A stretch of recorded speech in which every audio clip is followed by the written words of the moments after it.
people assign sexuality with gender presentation. So just because a boy wears pink or he decides he wants to wear a dress, it doesn't mean that he's a girl and or that he's gay. Dwayne started this tats, dreads, dressing crazy, skinny jeans, people doing skateboarding, like different things that quote unquote black people don't do. You really think that hip hop has played a significant role in the way that we define our masculinity? Yes. Many people that are over 40 right now that talk about all the kids wearing the skinny jeans and the tight jeans in a negative way didn't have them skinny jeans on when New Edition was out. Y'all was wearing the same clothes. Message.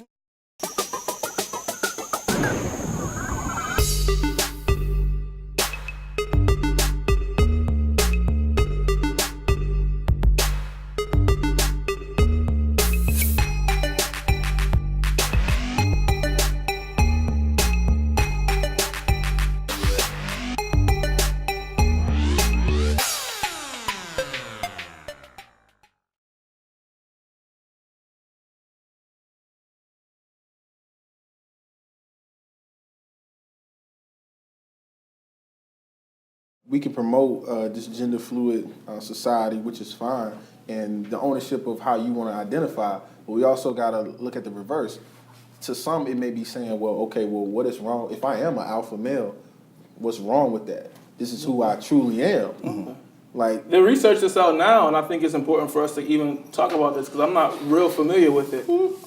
But we talk about gender, sexual orientation, sexuality, all those things kind of being on the spectrum. And if some people's at the far spectrum, that's fine. Some people's in the middle, that's fine. Some people's at this, and that's fine. But we got to really start to be more knowledgeable and more aware about what that looks like. And I think we're responsible as educated men to kind of look at the research and present that education. People don't have to agree with it. People don't have to accept it. But if there's like evidence-based research that's out there that talks about kind of these spectrum of things that occur and that we see, then I think we owe the community the duty to kind of present that stuff. well, I'm glad you said something about research. Oh, you got it? I have an article All right right. here. And it's this guy called James M. O'Neill. He's a researcher who came up with this theory called gender role conflict theory. And it's essentially, I don't want to compare it to toxic masculinity, but it's basically when the male gender role is threatened, that's when basically you try to be hyper masculine. You try to reassert your masculine identity or your gender role script. So I feel like that, even I got to delve more into this research. This is a little bit new to me, but I actually want to apply this to this hip hop group therapy thing that I want to do, like defining yourself or finding yourself through hip hop, but with appropriate means. So just using this research and the nuggets that it has in it about how we respond when we are like attacked, when our identity is attacked, like those are real things. So when you see people who try to overcompensate for being men or a man. Like, have you ever been to like had a friend who's always talking about the women he had? It's like, oh, okay, I'm glad you trying to prove. You likable, but you don't have to drive that point to like, oh, I get women. It's like, well, what is it about you that you're unsure about, that you're insecure about? Like, I'm glad that you get women or women find you attractive, but that's an insecurity that you don't even know that you're projecting. And maybe somebody put that in them. I think that, going back to what I'm about to say, I think that the hip hop culture pushes that narrative. Like sexual exploits, you know what I'm saying? How many men and women you can be with,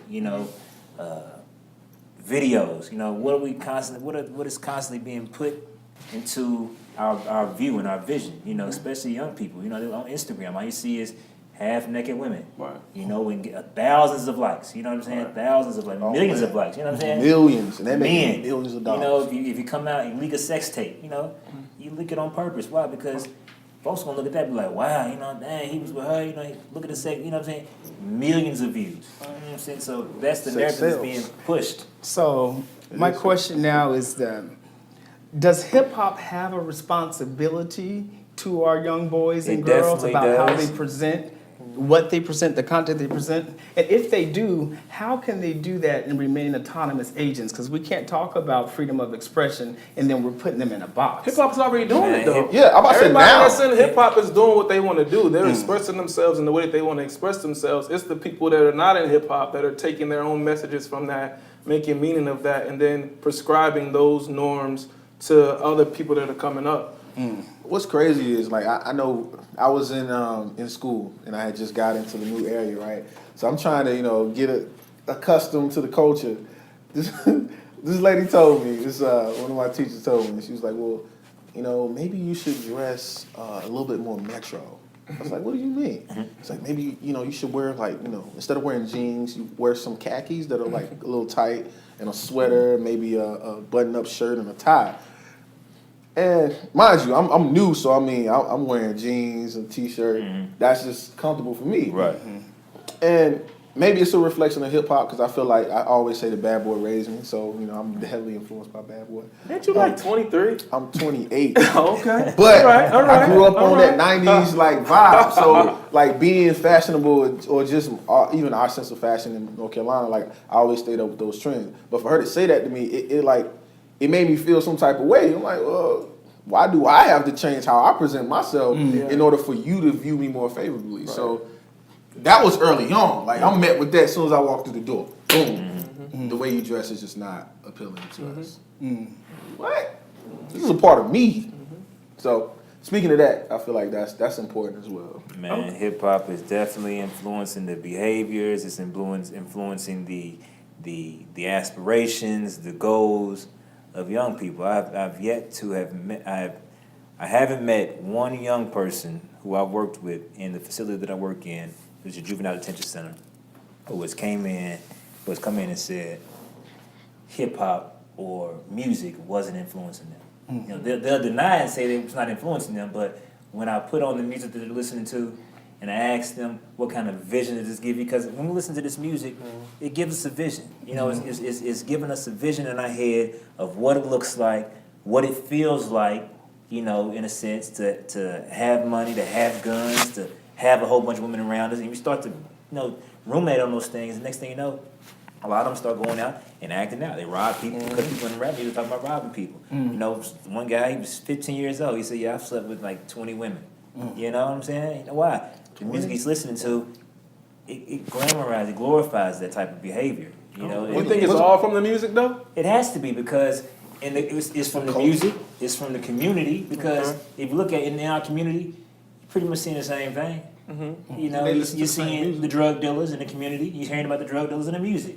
You're seeing the women with a bunch of babies, in the community. You hear about the women, not necessarily having the babies in the music, but they're naked, they sexualizing everything. So. But I guess my question, the reason I asked that is because it's one of those things where it's like, was the chicken before the egg or vice versa? Because a lot of people who rap will say, we're just communicating what we grew up and what we experienced and not the other way around. We're not making this up so that people can do it. We're actually rapping about it because this is what's happening. So is it... Good point.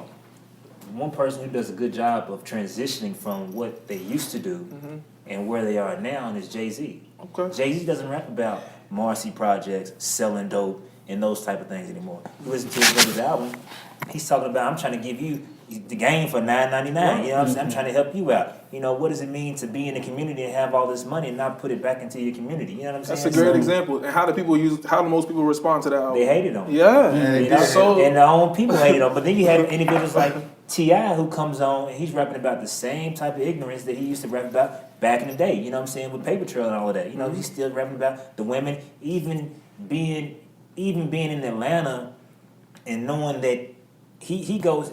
From my experience, a friend of mine told me they saw him in there with his stepdaughter. Yeah. She's like 21. Why are you in a strip club with your stepdaughter? What kind of message is that sending out? You know what I'm saying? And he's still talking about things that he's not a part of. And then he went on, did an interview and said, "Hey, I'm just talking about what I've been through or where I am." I'm just like, "Nah, man, you living in a mansion." You know what I'm saying? But I feel like I'm just not a fan of censoring art, and I understand the responsibility that we're trying to place on these individuals because of the impact that they have, and I'm not disagreeing with that either. But I just feel like if that's where they're at in their life, if that's what they're still stuck in, if that's what they're talking about, or if that's what they feel they're still at, regardless of how much money they have, regardless of how many houses they got, they should be able to talk about that. I think there's another part of like just the selling piece that we're leaving out. If that's what's selling, and if we know that when we try to switch it up, that like Jay-Z did, that it's not going to get the support that you get when you talk about the other things, then what's their incentive to change? And that's just me playing devil's advocate now, because I'm not disagreeing, but what I'm saying is this speaks to little black boys' inability to express themselves the way that they want to. Prime example of how when Jay-Z tried to switch it up, the community turned their back on that. We still support Hov, we still talk about all the other albums, and I think the people who are more conscious appreciate the newest one, right? But that's a prime example of what little black boys go through every day. The minute that they try to express something different or try to be different, if they don't have that popularity, if they don't have that stature, they're getting shut down. And so there is no alternative but to fit in, but to apply that groupthink theory, because you want to fit in, you want to be accepted. And you said, one thing you mentioned, you said is something about it's supplying monetarily. That's the issue I have. We were talking about this before we even went on air, is the bag. You know, don't make the bag the prime objective, because people are willing to do anything for the bag. They'll subject you to anything. They'll subject the family. They'll subject the kids. You know, whatever. You know, you'll sell dope to your own family for the bag, because why? That's the narrative that is being pushed in our black community.